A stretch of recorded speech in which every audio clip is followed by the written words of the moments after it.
All right, so we're coming up on the end of this thing.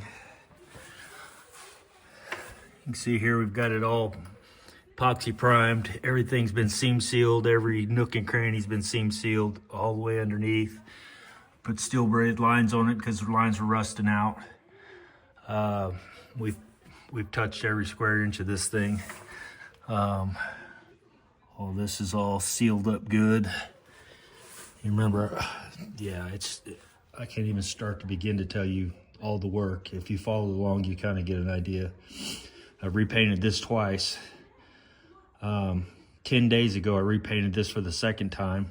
Scuffed it with 320 grit and a red Scotch-Brite, thinking that's probably too much of a tooth for this, but it's the jam, so it's not the outside of the car. You'd want to do like 500 or 600, whatever, or 400 at least. And so I'm getting ready to Raptor line these.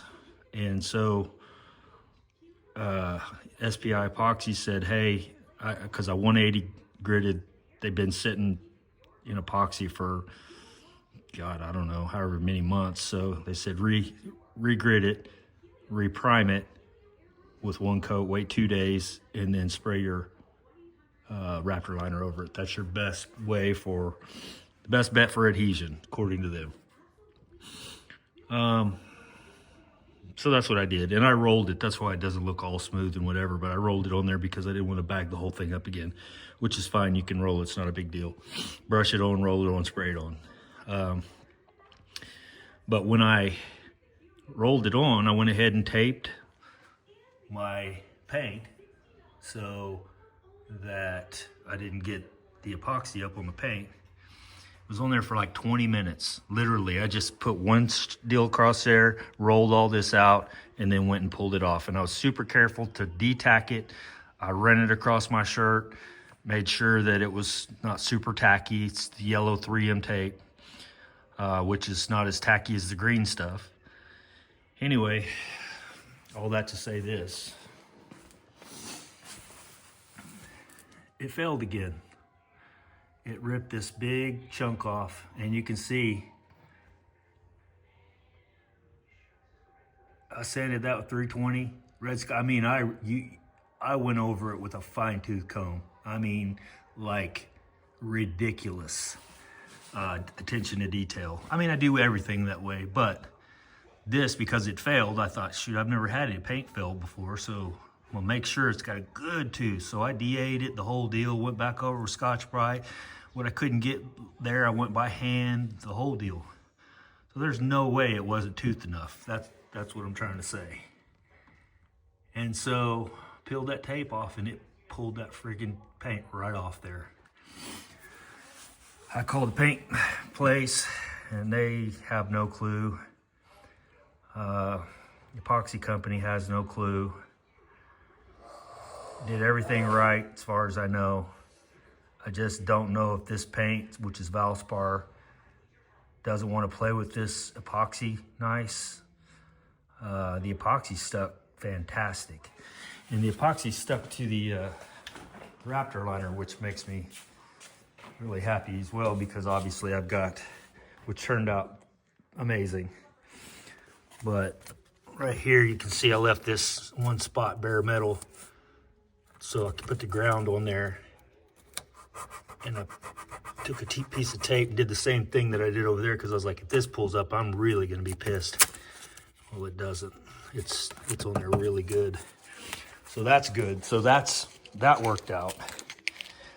These are just the jams. The reason I did this is because they were bare metal. They were acid etch red primer, acid etch green primer. They were all different colors. So I stripped them all down and thought, you know, I'll just paint the inside of this. That way, when you open the door, it looks nice. It doesn't look like all different colors. So that's really the only reason I took the time to paint the jams, because we weren't going to paint the outside of the Jeep.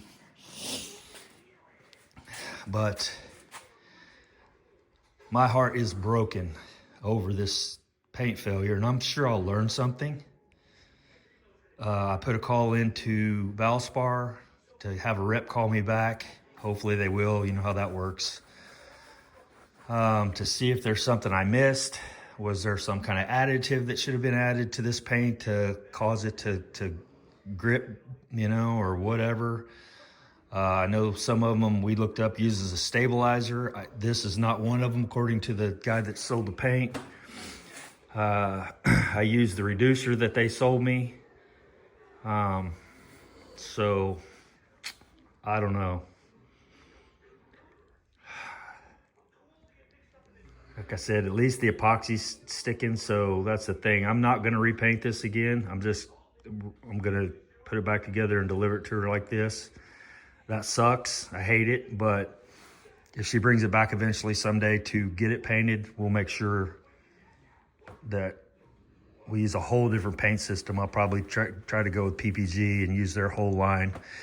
That's another thing you gotta watch for is when you jump around Valspar versus SPI versus whatever matrix clear over top of that. When you start intermixing, people always say you can end up having problems, and maybe that's part of the problem.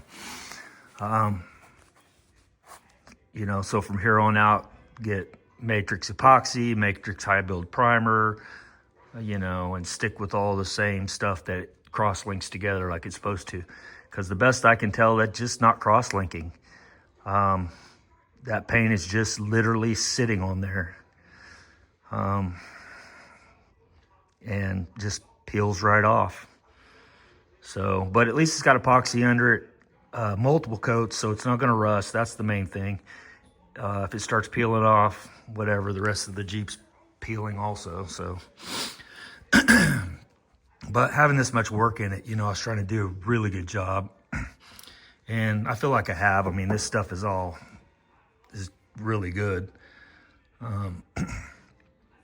But yeah, that paint just really set me back a little bit. And I know that I'll learn something. If I can figure out what happened, I'll know not to do it again. It may just be the simple fact that that I used different products together, that maybe that's the problem. So far, everybody I've talked to is like, nah, I don't think so. But man, who knows at this point? So hopefully I'll figure something out and I'll let you guys know. But the rest of it is looking good. We're putting everything back in. I'll give you a quick once over how everything looks. It's a little dirty because it's been sand and stuff and all that, but the good thing is it wipes right out real good. Hopefully it's not too loud for her. If it is, we can always put some sound deadener underneath the mats and stuff like it had before. But yeah, that's it. And I've got a few things to do.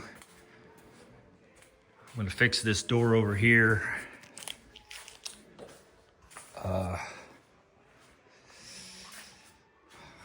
It's supposed to look like this in here.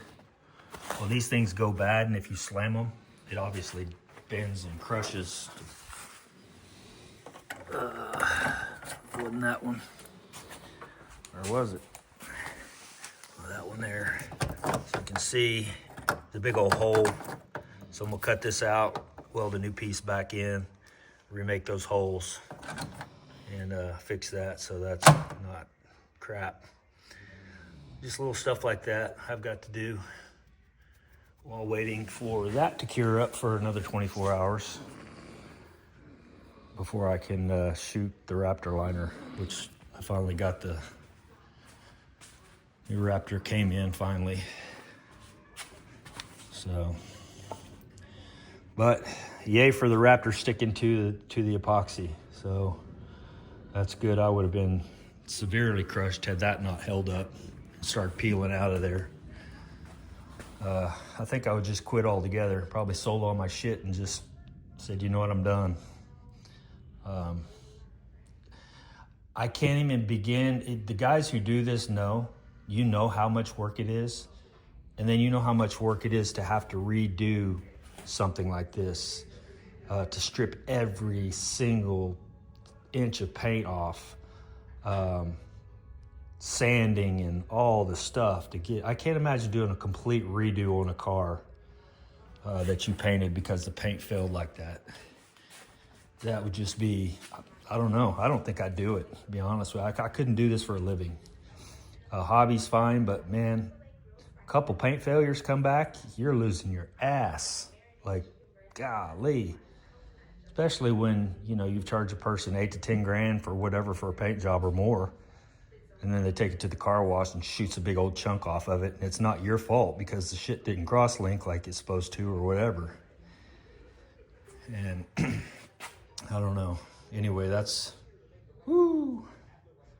I guess that's why when people get what works, they stick with it. You know, you get a line that sticks and works good together, you stick with it. I see a lot of people are still using stuff from way back in the day, and they're like, man, it works for me. I'm using this acid etch primer because I've always used it. It's never failed, and you know, all the stuff. And I'm like, yeah, there's a lot newer, better products out there, but shit, when they fail, you know, it's not worth it. But I think if you get the stuff that works together, like I said, get all, you know, one line, Sickens, PPG, whatever you're gonna use, and just stick with that setup.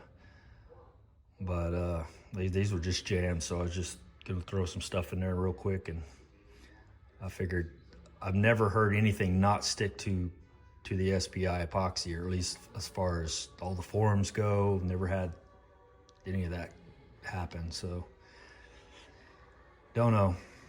But that's probably going to be it for now. I just thought I'd give you a quick update on what's going on and show you that the paint has failed again. So we're just going to leave it like that. Those are kick panels, no big deal. Most of them are covered. But yeah, if she ever brings it back to get it whole painted, we'll make sure we use from start to finish the same line. So that's the only thing I can think of that's different here, is just the different brands. So all right, guys, I've talked long enough. We'll talk to you later.